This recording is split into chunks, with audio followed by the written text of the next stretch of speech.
मैं यहाँ श्रीनगर में हूँ और श्रीनगर में मेरे साथ हैं भाजपा राज्य के संगठन मंत्री अशोक कोल साहब। कोल साहब के बारे में कहा जाता है ये रीढ़ की हड्डी हैं और आने वाले चुनाव जो हैं इनकी पूरी मेहनत पर टिके हुए हैं। कोल साहब, जो अभी परिस्थितियाँ बन रही है उसको लेके आप भाजपा का क्या भविष्य देखते हैं इस राज्य में?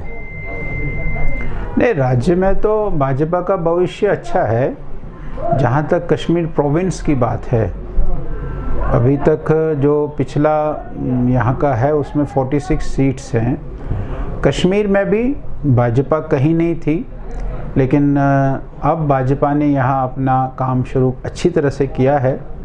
पिछले दिनों जो हमको अखिल भारतीय स्तर पर, नेशनल स्तर पर कुछ कार्यक्रम मिले थे, एक प्रधानमंत्री जी का जो सेवा सप्ताह हमने उनके जन्मदिन का मनाया था, फिर 2 तारीख से लेकर 2 अक्टूबर से लेकर और तकरीबन 15-16 अक्टूबर तक जो आत्मनिर्भर भारत का एक पखवाड़ा हमने मनाया, वो कार्यक्रम यहाँ श्रीनगर में बहुत अच्छे हुए। उनकी बहुत प्रसन्नता हुई है, प्रशंसा भी हुई है। और जिसमें ब्लड डोनेशन कैंप्स थे, जिसमें साफ सफाई थी, उन कार्यक्रमों में भारतीय जनता पार्टी बहुत आगे यहाँ निकली है। हमारे डिस्ट्रिक्ट श्रीनगर ने, इसमें 8 कॉन्स्टिट्यूंसीज़ हैं, 8 कॉन्स्टिट्यूंसीज़ में ही कार्यक्रम हुए हैं। हमारे यहाँ के युवा मोर्चा ने 3 जगह ब्लड कैंप्स लगाए और एक ब्लड कैंप में 50 से ज़्यादा लोगों ने ब्लड डोनेट किया है। इसलिए हमारा काम यहाँ बढ़ रहा है। मुझे ऐसा लगता है कि आने वाले चुनावों में, अभी जो पंचायतों के चुनाव हैं नॉन पार्टी बेस पर होंगे, लेकिन जो लेफ्ट आउट्स हैं और कमेटियों के चुनाव पार्टी बेस पर होंगे, उसमें भारतीय जनता पार्टी इसमें बेटर करके दिखाएगी, ऐसा मेरा कुल मिलाकर लगता है। जिसे दूसरी पार्टियां हैं वो इसका चुनाव जो है उसका बहिष्कार करती है, पिछली बार भी किया था। क्या आप इस बार लगता है कि आप उनको साथ खड़ा कर लेंगे? ऐसा है कि जो मैं यहाँ सारे लोगों से मैंने बातचीत की है, सभी डिस्ट्रिक्ट्स के लोगों से बातचीत की और अपने लोगों से हटकर भी मैंने बातचीत की। इस बार सबका ये मानना है कि अच्छी संख्या में कैंडिडेट्स भी आएंगे मैदान में और अच्छी संख्या में वोट्स भी पड़ेंगे।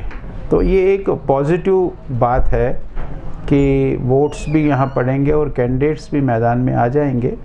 पिछली बार तो बहुत सारा अनअपोज्ड भी हो गया था, या बहुत सारा यहाँ थोड़े वोट 100-200 वोटों से भी जीत गया था। लेकिन इस बार सबका कहना और मेरा भी आकलन है कि इस बार के जो लेफ्ट आउट पंचायतों के सरपंच पंचों के चुनाव हैं, ये अच्छे तरीके से लड़े जाएंगे। और हमारे गवर्नर साहब ने जो बहुत अच्छी बात की है कि पंचायत का 3rd टायर भी हम करेंगे, डिस्ट्रिक्ट डेवलपमेंट बोर्ड्स के चेयरमैन्स का भी चुनाव साथ में ही करेंगे। तो मुझे लगता है कि उससे लोगों में एक अच्छा प्रभाव पड़ेगा और चुनाव में लोग भागीदारी करेंगे।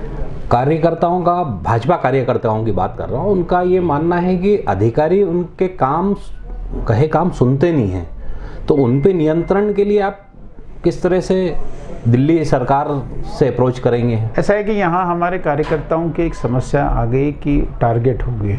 इस समय भारतीय जनता पार्टी का ही कार्यकर्ता टारगेट है। अभी कुछ दिन पहले हमारे गांधरबल में एक हमारे डिस्ट्रिक्ट वाइस प्रेसिडेंट के घर पे हमला हुआ, उसको मारने के लिए आए, लेकिन उनके जो सिक्योरिटी पर्सन्स थे उसमें से अल्ताफ नाम का उनके साथ एक सिक्योरिटी पर्सन था, उसने बहुत बहादुरी के साथ वहाँ मुकाबला किया और उस मिलिटेंट को मारा। स्वयं भी वो बेचारा मर गया, लेकिन उस मिलिटेंट को मारा और जो प्रोटेक्टेड पर्सन था उसको बचाया। ये प्रॉब्लम है। अभी हमारे पिछले 1-1.5 महीने में 5 कार्यकर्ताओं की हत्या हुई है। एक परिवार तो पूरा ही ख़त्म कर दिया गया, उसके 3 लोग मारे गए। वसीम बारी हमारा बांडीपुरा का था, उसके पिताजी को, उसके भाई को और मारा गया है। ऐसे हमारे तकरीबन 5 कार्यकर्ता इस बीच में मारे गए हैं। 1-2 तो बुरी तरह ज़ख्मी हो गए, बचाव हो गया उनका, ये है। लेकिन सरकार ने भी इसमें थोड़ी व्यवस्था की है। अब ये तो संभव नहीं है कि सरकार, हमारे यहाँ 3 लाख मेंबरशिप है तो 3 लाख मेंबरशिप को वो सिक्योरिटी प्रोटेक्ट करें। लेकिन सरकार ने फिर एक तरीका निकाला कि उन्होंने क्लस्टर एकोमोडेशन दी है।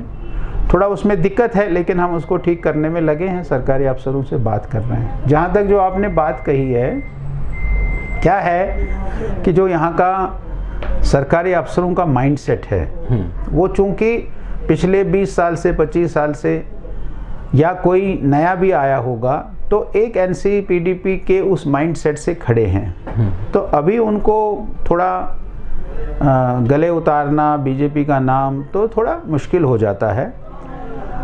लेकिन हमको ये लगता है कि थोड़ा काम में भी वो आनाकानी करते हैं, तो मुझे नहीं लगता है कि कुछ जगह ऐसा है। लेकिन कुछ जगह बहुत अच्छे ऑफिसर्स हैं, जो आईएएस ऑफिसर्स हैं या केएस ऑफिसर्स भी हैं, तो वो काफ़ी कोऑपरेट भी करते हैं हमारे लोगों से, क्योंकि हमारे लोग कोई गलत काम उनके सामने रखते नहीं हैं। उनको भी लगता है कि ये काम बड़ा जेन्युइन है, इसको हमको करना चाहिए। उसमें हम और ठीक करने की कोशिश, यहाँ जो कमिश्नर सेक्रेटरीज़ हैं या यहाँ जो चीफ सेक्रेटरी है, उनसे बात करके उसको ठीक करेंगे। जिस तरह के सुधार, मतलब हम अधिकारियों की बात करें, हम जिस योजना पे चल रहे हैं, ऐसा नहीं लगता कि सालों फिर हमको लग जाएंगे इसको डेवलप करने में?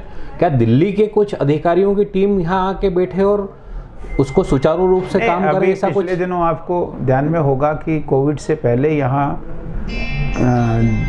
कश्मीर में और जम्मू कश्मीर में कुल मिलाकर एक 32 मिनिस्टर्स आए थे।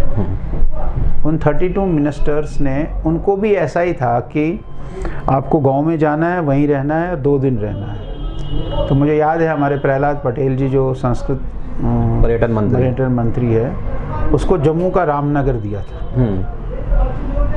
रामनगर से कार्यक्रम करते करते वो उधमपुर पहुंच गए। अब उधमपुर चूंकि डिस्ट्रिक्ट हेडक्वार्टर था, वहाँ वो रह सकते थे। उसने कहा नहीं, मैंने यहाँ नहीं रहना, मैंने वापस रामनगर जाना, क्योंकि मैंने रामनगर में ही रहना रात को। वो डिस्ट्रिक्ट हेडक्वार्टर से 40 किलोमीटर वापस गए और रामनगर में ही रहे। तो मुझे लगता है केंद्र सरकार ने ये जो मंत्रियों के दौरे यहाँ करवाए थे, उस समय यहाँ थोड़ी सर्दी थी, फिर भी यहाँ 5-6 मंत्री श्रीनगर में भी आए थे। वो क्रम कोविड के कारण टूट गया। मुझे लगता है वो क्रम अगर ठीक रहता तो सेंट्रल गवर्नमेंट की स्कीम, सेंट्रल गवर्नमेंट की चीज़ें, सेंट्रल गवर्नमेंट और वो आकर यहाँ बाज़ाब्ता जो योजनाएं थी, जो प्रोजेक्ट्स थे, उन प्रोजेक्ट्स की वो डिटेल लेते थे और उसकी क्या इम्प्लीमेंटेशन कहाँ पहुँची है, इसकी जानकारी भी लेते थे। कोविड के कारण ये थोड़ा बहुत हो गया है, लेकिन मुझे लगता है कि कोविड से बाहर निकलेंगे तो यहाँ डेवलपमेंट आपको और अच्छी दिखेगी।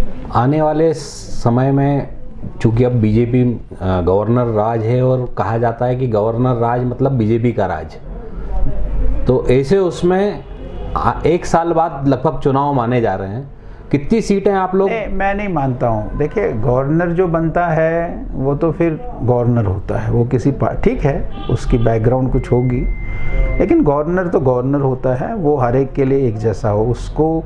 और मुझे नहीं लगता हमारे मनोज सिन्हा जी भी ऐसा कुछ है कि भाई वो बीजेपी के इसलिए बीजेपी के गवर्नर है, ऐसा मुझे नहीं लगता। अभी आपने देखा कि वो जो शोपियान में एक फेक एनकाउंटर हुआ है, मैंने गवर्नर साहब से पूछा तो उन्होंने कहा जी क्या है कि ये जो इन्फॉर्मर्स हैं ये गड़बड़ करते हैं। तो इन्फॉर्मरों ने कोई गड़बड़ करके आर्मी को मिसगाइड किया।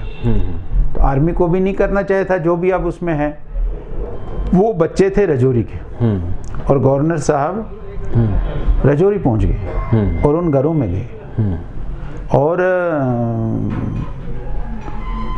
शायद उनका जो हेली वैली था वो कुछ ख़राब हो गया, तो पैदल गए, 5.5 घंटे लगे और हाथ में सोटी लेकर और वो पहाड़ी चढ़े और उनके घरों में वो गए हैं। तो ऐसा मुझे नहीं लगता है कि गवर्नर कोई किसी पार्टी का होता है। गवर्नर जब बनता है, प्राइम मिनिस्टर बनता है, चीफ मिनिस्टर बनता है, वो सबका ही होता है। लेकिन जहाँ तक चुनाव की बात है तो ऐसा है कि अभी डिलिमिटेशन होगी है। यहाँ बहुत अच्छी बात हो गई है कि यहाँ एसटी को रिजर्वेशन मिली जो पहले नहीं होती थी। अच्छा। एससी को ऑलरेडी रिजर्वेशन है। तो एसटी को रिजर्वेशन मिलना, ये एसटी के लिए एक बहुत बड़ा पॉलिटिकल रिजर्वेशन मिली, तो उनकी 8-9 सीटें आइडेंटिफाई हो जाएंगी। एससी की ऑलरेडी 8 सीटें जम्मू में, यहाँ चूँकि एससी नहीं है कोई कश्मीर में, तो उनकी सीटें आइडेंटिफाई हो जाएंगी।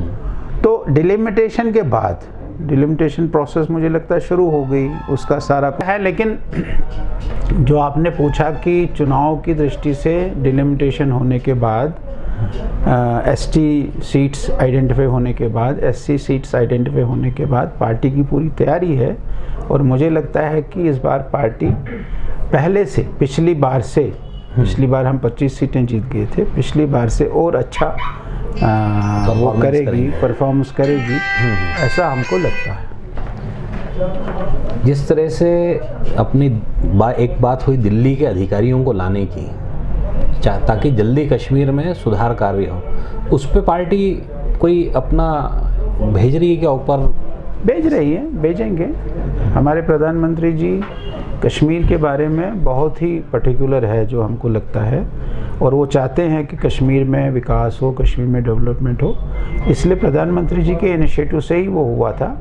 और मुझे लगता है कि और प्रधानमंत्री जी के इनिशिएटिव से, ये कोविड से हम बाहर आएंगे, तो प्रधानमंत्री जी के इनिशिएटिव से, हमारे होम मिनिस्टर के इनिशिएटिव से कश्मीर में और अधिक योजनाओं को लाया जाएगा, इम्प्लीमेंटेशन के ऊपर जोर दिया जाएगा, ऐसा हमको लगता है। पिछली सरकारों ने जो घोटाले किए हैं उसको लेके पार्टी की तरफ से कोई काम नहीं, वो तो बात ठीक है, जो घोटाले किए वो जनता के सामने किस तरह से लेके आ रहे हैं आहिस्ता आहिस्ता। अब अपने रहीम राठौर जी का लड़का है, उसको पकड़ा है एनआईए ने, और भी पकड़े हैं, और भी केसेस आगे सरकार मुझे लगता है कि ले लेगी। जैसे इन्होंने यहाँ एंटी करप्शन को, विजिलेंस को और एक्टिव किया है, तो उससे हो जाएगा। हमने तो ये भी कहा है कि भाई डिस्ट्रिक्ट लेवल पर विजिलेंस के ऑफिसेज और खोले जाए, एंटी करप्शन के ऑफिस खोले जाए, ताकि लोग उन पर कड़ी नज़र रखी जाए। एक समस्या सीमावर्ती क्षेत्रों के लोगों की आ रही थी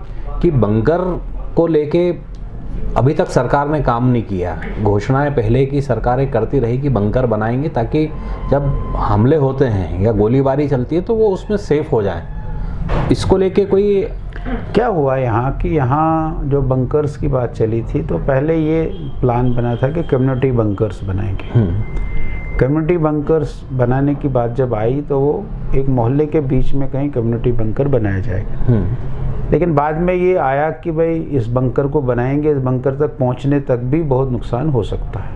फिर इंडिविजुअल बंकर की बात है। तो मुझे लगता है अगर आप आंकड़ा ले लेंगे सरकार के पास, तो मोर देन 50% बंकर्स जो है ये बने हैं। शुरू में क्या हुआ कि बंकर्स बनाएगा कौन, तो हमारी स्टेट गवर्नमेंट की ये हालत थी कि इन्होंने बनाने में किसको दें, पीडब्ल्यूडी को दें, आरएंडबी को दें, इनकी यहाँ एक कॉरपोरेशन है उसको दें, तो वो मामला अटपटा हो गया।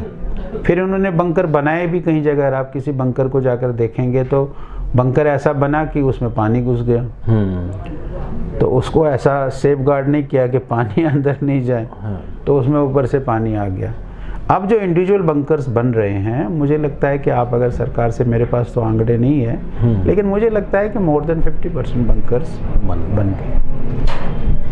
तो ये थे बीजेपी के संगठन महामंत्री अशोक कोल साहब। आपने सुना, हर मुद्दे पर जवाब दिया बखूबी, और पूरी उम्मीद है कि इस बार यहाँ पे बीजेपी की सरकार बनेगी। धन्यवाद कोल साहब।